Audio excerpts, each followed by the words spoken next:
Hey Taurus, welcome to your twin flame reading this week. It is a general reading. Take what resonates, leave the rest. Some of it might be for you, some of it might be for someone else.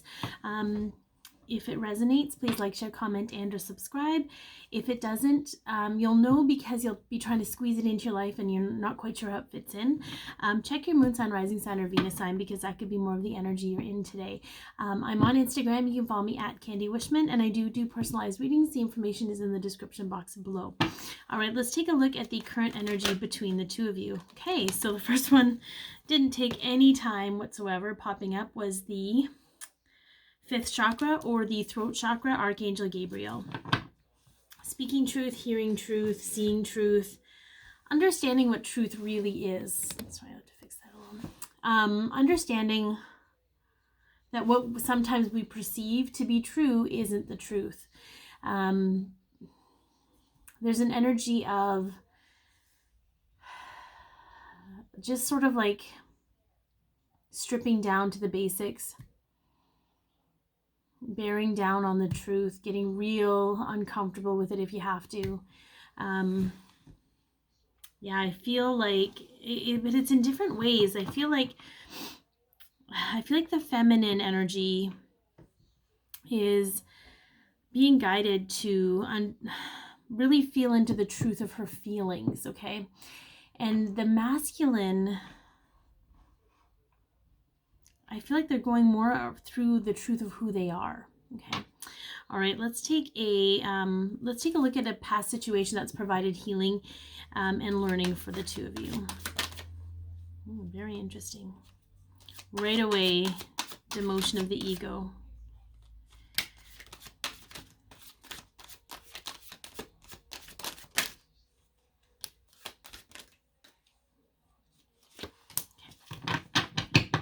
So the first one that came up was the 10 of Swords. So we know that ego was involved for sure. I mean, isn't it always? We have the Knight of Cups, and then we have the 8 of Cups, but it was in reverse. So I'm going to speak to this because it's very interesting. And then we have the 3 of Wands, the King of Cups, and the Hanged Man. Okay, so what I get from this, there was major ego involved before when you guys, I don't know whether you were interacting together, whatever it is. There was major ego involved on both parties, okay? The feminine can have ego when she's got expectations, when she needs her masculine to validate her. That's all ego telling her that again, there's no gender here. You could be a man, you could be a woman, doesn't matter. The feminine energy, it doesn't matter. It's still that ego feeling like you need that, okay? So the Knight of Cups and the 8 of Cups. The Knight of Cups card, when it comes up, it's about longing here, okay? Longing. And the 8 of Cups in reverse, to me, is refusing to walk away from that longing. So this can be beneficial in some ways, but not beneficial in another. And I'll tell you why. Because the longing is there for a reason. It's to remind you the depth of the soul connection. But if you hang on to it, you're not able to walk towards what's truly, it's almost like you're hanging on to what this is here when it could be something else over here. And that also requires ego. Whatever happens energetically for the feminine will manifest physically for the masculine. So if the feminine is having a hard time walking away from the longing of the connection, the masculine is having a hard time walking away from things in the physical. And so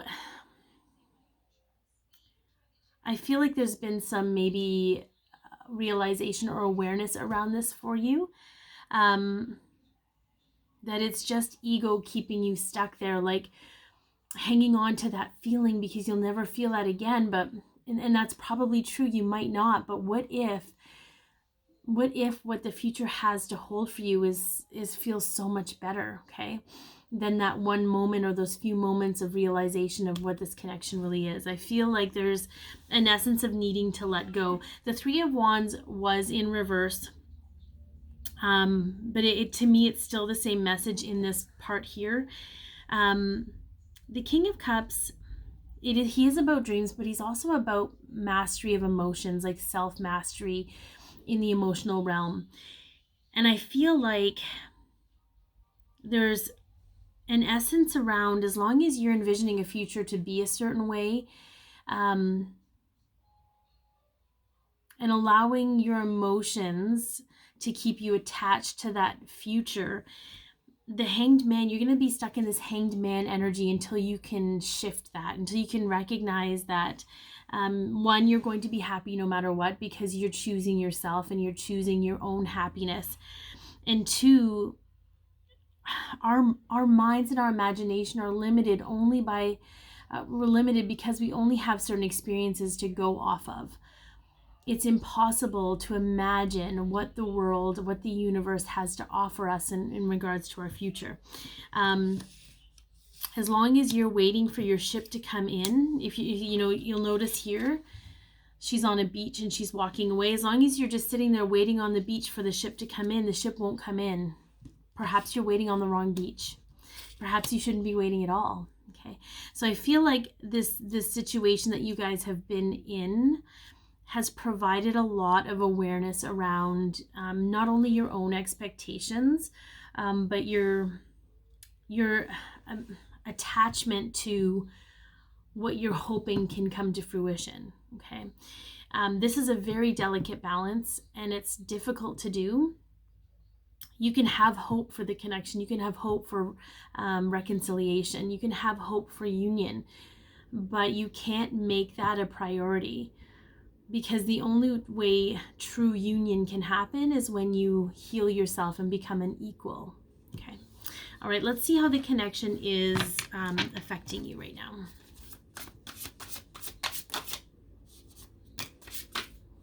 Okay. So yeah, we have a lot of new beginnings and transformation here. We have Judgment, okay? We have the World and the Fool, both signifying endings and new beginnings. They all are, actually. And then we have the King of Wands. I feel like, and it's interesting because all three of these cards also signify balance. Okay, balancing of the soul, balancing on this snake or rope, balancing on the ledge. Okay, this is a delicate balance between deciding what you want and not letting that limit the possibilities. So this is going to be a very quick, like, I'm not even going to go through each of them because that's exactly what's coming through, is you have to decide more about how you want to feel about things instead of deciding how you want things to look. Because we are all having this major overhaul, and it has a lot to do with the truth, okay? We're having this major overhaul. Have you ever gotten somewhere when you've hoped and you've dreamed for it and you've gotten there and it wasn't all it was cracked up to be? And what's coming to me is really interesting, is this energy of, have you ever seen in the movies where someone seeks revenge because this person killed their family and they're gonna get revenge, and they finally kill the person, and they think it's what they want, and they think it's going to bring them this happiness and joy, but it doesn't, and it doesn't heal the wounds. So I feel, and not to say that what you want is to, that's not a literal translation, that is a metaphor. What you think you want is based on your brain and your ego. It's not necessarily speaking about what your soul truly wants and what's going to make you happy. Okay, we can think about that, but what if we started feeling into it? So I feel like the connection is forcing you to step into this emotional mastery, into this place where you can decide how you want to feel and how to go about getting that feeling, versus I want to go for this and I want it to look like this, because it may not feel like that when you get there. Okay, so I think that's very interesting. There is an extended version. We talk about hidden factors, blockage being removed, lessons being learned, how do they want to move forward with you, guidance on what you can do right now to move forward with yourself, and hopes and intentions. And the information's in the description box below. All right, so we're going to get into a few cards representing your person right now. If their sign shows up, great. If it doesn't, don't be discouraged. Just know that this is what's happening. This is you'll know if it resonates with your person or not. So we have the Lovers, okay? And this is Gemini energy. And then we have the Seven of Cups, which is Scorpio energy. So they could have either one of those in their chart. Interestingly enough, they're in a place of emotional confusion when it comes to lovers, relationships. I heard very distinctly they're having a difficult time making decisions in regards to matters of the heart, which doesn't surprise me, because based on the situation you guys had before and based on where you're at, you're both struggling with that in some way and understanding how to utilize those emotions in your heart and have them work with the decisions you need to make with your head. Okay. All right. So what is on their mind right now? Right, so we have the Eight of Pentacles, okay? This is Virgo energy, but this is somebody who's working really hard at refining themselves. They may be distracting themselves with work, thinking that they need to perfect themselves before they can have what they truly want, which tells me on some level that you two, Taurus, are probably in the realm of that possibility. And I feel like that's kind of where you're at here, of letting that go. But they whenever they have to start feeling into their emotional stuff, two things happen. One, they scrutinize over the details because that's a distraction, right? They scrutinize over the details of the situation, and which means you could possibly, two, it might sound familiar, and two, it's much easier for them to focus on their career or the creative stuff around them instead of dealing with these confusing emotions. Okay, so what is in their heart right now? Yeah, so we have the Nine of Pentacles here, also Virgo energy. This is somebody who wants their independence in their heart. They want to be an individual. They want to create their abundance. They want to feel good. They want to look good. You know, they want to be able to make choices that are going to make them happy, okay? But they're in the process of navigating those things. And I'm not really sure.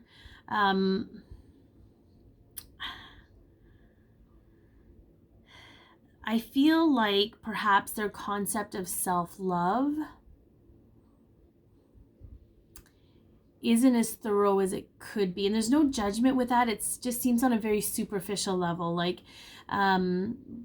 physically taking care of their body to look a certain way, being pampered at the spa. And again, there's no judgment here, but there's not a lot of deep self-love happening at this moment because they haven't quite put the two and two together yet. And it's okay. That's exactly where they need to be. It doesn't mean they're on the wrong path or they're going the wrong way or what have you. This is sort of the process that they're in right now. Okay, so how are they viewing you and the connection? Okay, so we have victory here. A victory of coming home. This is also Leo energy. And then we have the Temperance on the bottom. And I'm going to bring this up because I'm not sure. Their higher self is like all in without question. So I don't mind the mess in my room. I'm like packing things. I just noticed. I'm like, oh, look at the stuff on the floor. They feel balance with the connection. I'm not sure they recognize the connection belongs to you specifically. I feel like they just feel that source of calm within them and they haven't quite figured out that it's the other half of their energy. And that's okay. It doesn't matter if it's you that's getting credit for this, because if you need credit for this, there's some healing work around that. What matters is that they can rely on the connection to create balance and calm and healing in their life when they're going through these things. Okay, so I hope that this has helped. If you want to go into the extended version, it's in the description box below. Please like, share, comment, and/or subscribe. Be your peace, love yourself, share your light, and have an amazing day, Taurus.